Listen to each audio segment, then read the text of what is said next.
this. You're talking about the feminism theory in film. This theory is very simple. It's the film is done for a male audience, and women have to treat women then feel separate and secondary.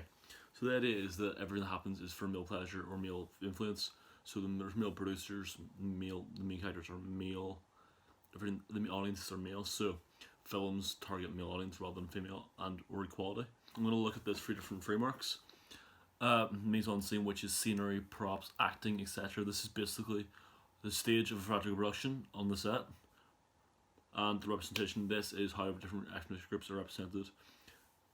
This could be ethnicity, gender, politics, beliefs, anything.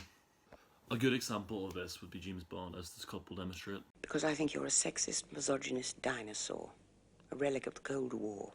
Dink, say goodbye to Felix. Man talk. Point taken. Not quite 007. Liar. After me.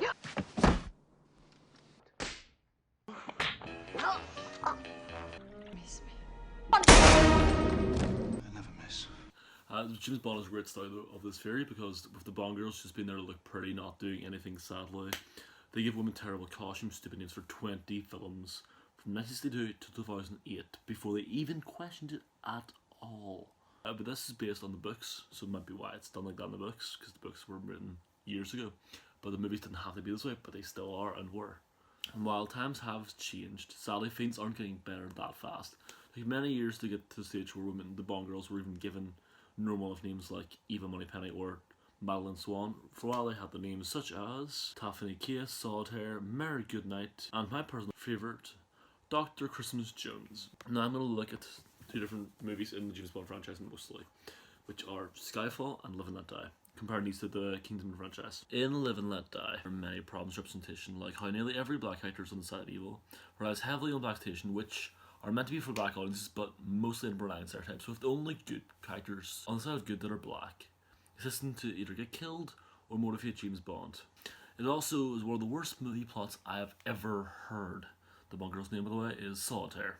Solitaire is a psychic that's tarot cards she uses, whose powers only work when she's a virgin. The film of the movie is called Mr. Big, and he threatens to rape her, to remove her powers. Thankfully this didn't happen in the movie, but she does lie to James Bond and then loses her powers. Nothing happens to James Bond at all for this. So if we look at this compared to the male gaze theory, this theory has three different parts to it. Who's the target audience, who the producers are, and who all the main characters are. So, first of all, the main target audience are 25 to 34-year-old men.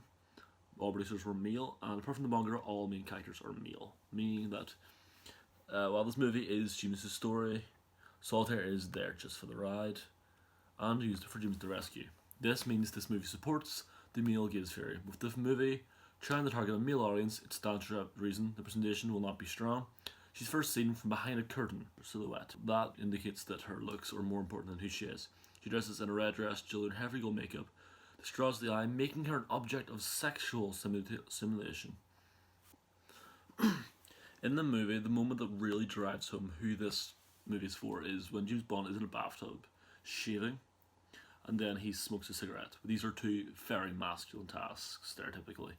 And then he lights the snake on fire with the cigar. The snakes represent his golden gun. That's a joke meaning dick. Now, if we look at Skyfall, the main themes in this movie are death and resurrection. For once in Bond history, this applies to more than Bond himself. While Bond fails, gets shot, struggles to survive, look at how this affects the people in his life. This is mostly just M, the only person he actually has who cares about him. She has to mourn the loss of Bond as she assumes he died. The MI6, the agency she gave her most of her life to, also loses her headquarters. RIP. For the first time, M is stuck and in a state of uncertainty. While Bond fights to himself, back in the fighting shape, M has to fight the MI6 and everything she loves and cares about back in place. Now, this means their plots are parallel, with both of them fighting to stay alive in a world that they don't truly belong in anymore because they're both dinosaurs in this age. In the finale of the movie, this is done in Bond's childhood home, with him and M being there for the final fight. This represents coming full circle, old age, where he grew up. This is represent old and young coming together. Now they use the weapons they have to fight are a shotgun and a knife. forcing them to use these old methods that are not outdated, making their old age an asset to them rather than a burden to them. The characters that really matter in the movie are Bond and M.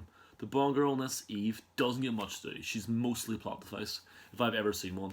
It opens with her shooting Bond, doesn't do much. Then after she injures him, she gets the plot in motion, she even shaves him at one point. Turns out she's already the money penny, so it's not great for her. Fleming created a sexist character in Bond. Now, Bond's supposed to ram women, never talks to them again, but this is the personality traits that he has. This is who he is.